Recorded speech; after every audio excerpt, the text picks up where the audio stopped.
Assalamualaikum warahmatullahi wabarakatuh.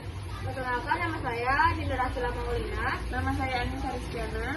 Nama saya Lisa Putri Cahyani. Nama saya Najmi Hawa Fadila. Nama saya Nur Hasana. Di sini kami akan membuat video jual beli dalam Islam. Pengertian jual beli dalam agama Islam. Secara etimologi atau bahasa, pengertian jual beli berarti tukar menukar secara mutlak.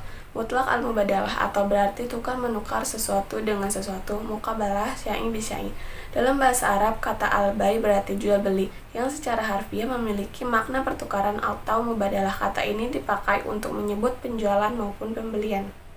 Sehingga dapat ditarik kesimpulan bahwa pengertian jual beli dalam Islam adalah pertukaran sebuah barang untuk mendapatkan barang lainnya, atau mendapat kepemilikan dari suatu barang yang dibayar melalui kompensasi atau iwad. Sementara dilansir dari laman Muhammadiyah dari Mazhab Hanafi mendefinisikan jual sebagai pertukaran harta dengan harta lain dengan memakai cara tertentu.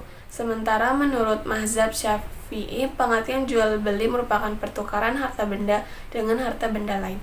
Keduanya dapat dikelola dan disertai ijab qabul sesuai cara yang diperbolehkan syariat. Praktik jual beli dalam Islam sangat penting kedudukannya.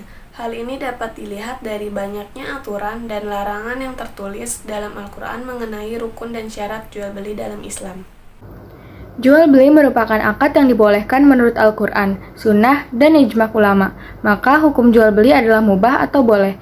Ini artinya setiap orang Islam bisa melakukan akad jual beli sesuai dengan syariat agama Islam.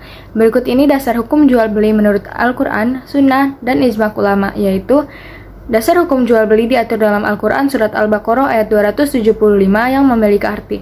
Padahal Allah telah menghalalkan jual beli dan mengharamkan riba. Quran surat Al-Baqarah ayat 275.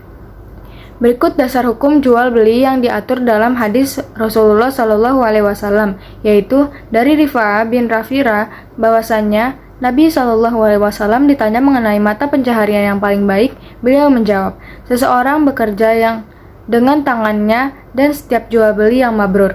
Hadis riwayat Al-Bazar dan ditashih oleh Hakim. Maksud mabrur dalam hadis di atas yakni jual beli yang terhindar dari usaha tipu menipu yang dapat merugikan orang lain. Ijma' memiliki arti kesepakatan para ulama. Syekh Ibnu Qudamah menyatakan kaum muslimin telah sepakat diperbolehkannya jual beli baik karena mengandung hikmah yang mendasar. Hikmah tersebut adalah bahwa setiap orang pasti mempunyai ketergantungan terhadap sesuatu yang dimiliki orang lain. Rukun jual beli dalam agama Islam. Pengertian jual beli dalam agama Islam. Ketahui rukun dan syaratnya, perbesar ilustrasi penjual kaki lima, pikabai. Rukun jual beli adalah ketentuan yang wajib ada dalam transaksi jual beli. Jika tidak terpenuhi, maka jual beli tersebut tidak sah. Mayoritas ulama menyatakan bahwa rukun jual beli ada 4, yaitu A. Harus adanya penjual dan pembeli, akidain. B. Harus ada barang yang diperjual belikan, maku alaih. C. Harus ada alat nilai tukar pengganti barang. Serta D. Ucapan serah terima antar penjual dan pembeli, ijab kabul.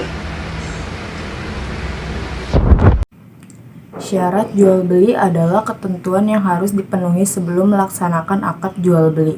Setiap rukun jual beli harus memenuhi syarat sebagai berikut. Yang pertama, syarat penjual dan pembeli yang disebut akidain. Jual beli dianggap sah apabila penjual dan pembeli memenuhi syarat sebagai berikut. Yang pertama, kedua belah pihak harus balik. Maksudnya baik penjual atau pembeli sudah dewasa. Yang kedua, keduanya berakal sehat. Penjual dan pembeli harus berakal sehat, maka orang yang gila dan orang yang bodoh yang tidak mengetahui hitungan tidak sah melakukan akad jual beli. Yang ketiga, bukan pemboros, tidak suka mubazirkan barang. Yang keempat, bukan paksaan, yakni atas kehendak sendiri. 2. Syarat barang jual beli yang disebut ma'qud alaih. Terdapat beberapa syarat barang yang diperjualbelikan, diantaranya Yang pertama, barang harus ada saat terjadi transaksi, jelas dan dapat dilihat atau diketahui oleh kedua belah pihak. Artinya, penjual harus memperlihatkan barang yang akan dijual kepada pembeli secara jelas, baik ukuran dan timbangannya, jenis, sifat, maupun harganya.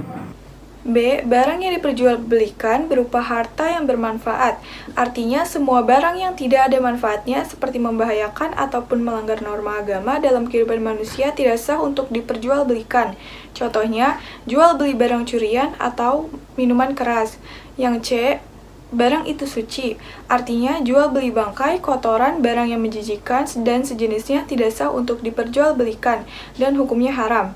Yang D, milik penjual, artinya barang-barang yang bukan milik sendiri seperti barang pinjaman, barang sewaan, barang titipan tersebut tidak sah untuk diperjualbelikan.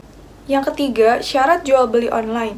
Berikut ini terdapat beberapa syarat jual beli online yaitu A. Penjual harus melampirkan foto produk, yang B. Menyertakan spesifikasi secara lengkap, yang C. Menyediakan garansi jika ada kecacatan. Adanya syarat jual beli online menandakan bahwa adanya perkembangan ekonomi yang terjadi yang tidak dapat dipisahkan dalam sejarah Islam itu sendiri. Beli apa?